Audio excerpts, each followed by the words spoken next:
It's so easy to feel overwhelmed these days trying to stay on top of everything happening online, right? It's like you just want the facts without having to wade through all the noise, and that's what we're all about here. Exactly. So today we're diving into something pretty major in the world of cybersecurity. We're talking about the rise of this really sophisticated new phishing-as-a-service operation. Right. And we're going to be basing our deep dive on this in-depth article that we found from a pretty reputable cybersecurity news source. It goes into a lot of detail about this new threat. And it's honestly a pretty fascinating look at the business model behind cybercrime these days. Like it's not just some random hacker in a basement anymore. It's getting really organized. Yeah, definitely. And that's what we really want to unpack today, like what makes this new operation so different and maybe even more importantly, what makes it so darn effective at tricking people. Right. So let's get into it. Security experts recently found this brand new phishing toolkit that's basically available for anyone to use. Yeah, like on demand. And as you mentioned, this points to a higher level of organization and a much wider potential impact compared to like lone wolf hackers. Right. And actually, the report mentions that the folks over at Infobox, the researchers who uncovered this, have given this group a pretty catchy name. They're calling them Morphing Meerkat. Morphing Meerkat. I like it. Kind of rolls off the tongue, doesn't it? And it's very appropriate given how they're constantly adapting their tactics. And they're definitely adaptable. Their core method is pretty slick, actually. They're messing with what's called DNS mail exchange records, or MX records. Now, for the non-technical folks out there, the important takeaway here is not just that they're using a really complex technical trick. It's how they're using it to make the whole scam way more believable. Like they can basically personalize it for you. Exactly. Think of it this way. MX records are like the internet's address book for email. And what Morphing Meerkat is doing, it's kind of like temporarily changing your address so that when you click a link, you're not actually going to the real login page. You're being redirected to their convincing fake. And it all happens before any real email exchange even takes place. That's so sneaky. And the thing is, these aren't just like generic fake pages. These guys have actually gone to the effort of mimicking the login pages of over 100 popular brands. Think about all the online services you use on a daily basis, like your email, your bank, your social media accounts. All of these are potential targets. Wow, that's a lot. It really does make you realize just how vulnerable we all are, doesn't it? I mean, Yeah. everyone uses these services. Absolutely. And the ways that these phishing emails actually get to you are also pretty clever.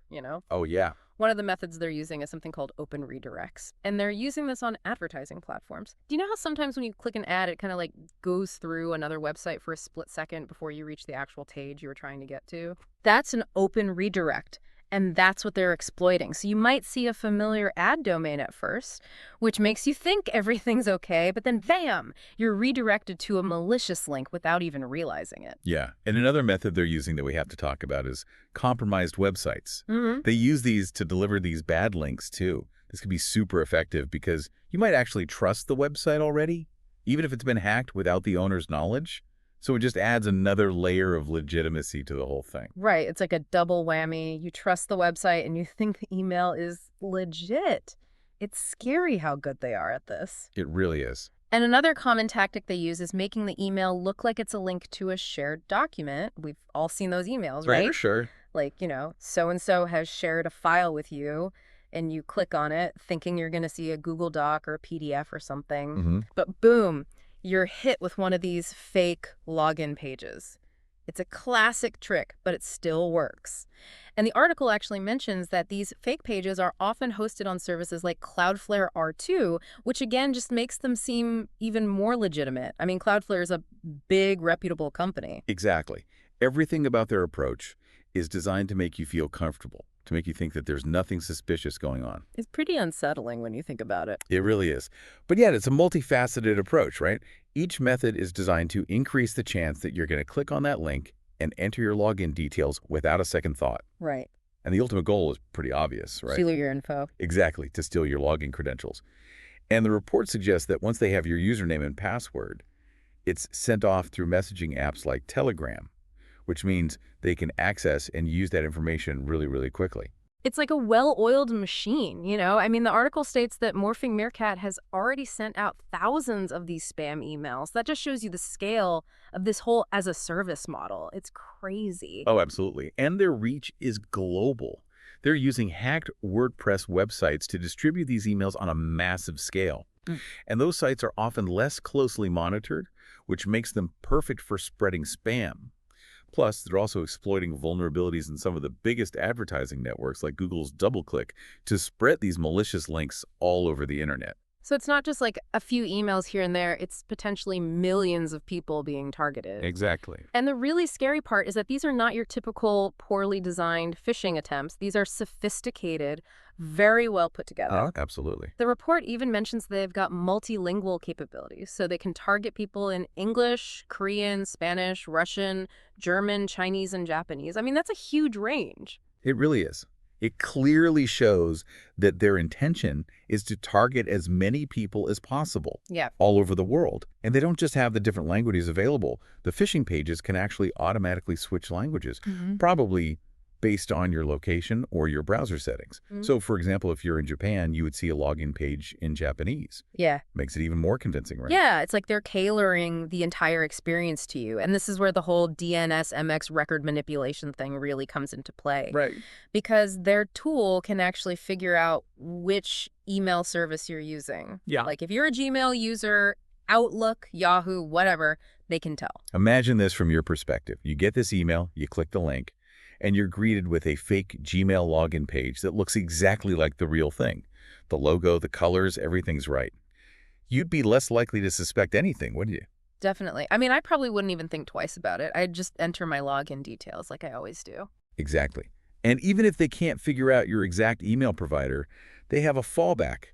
They use a generic round cube login page, which is still a common enough login screen that a lot of people would just assume it's legit. So they've really thought of everything, haven't they? They really have. Yeah. It's pretty impressive in a scary kind of way. Yeah.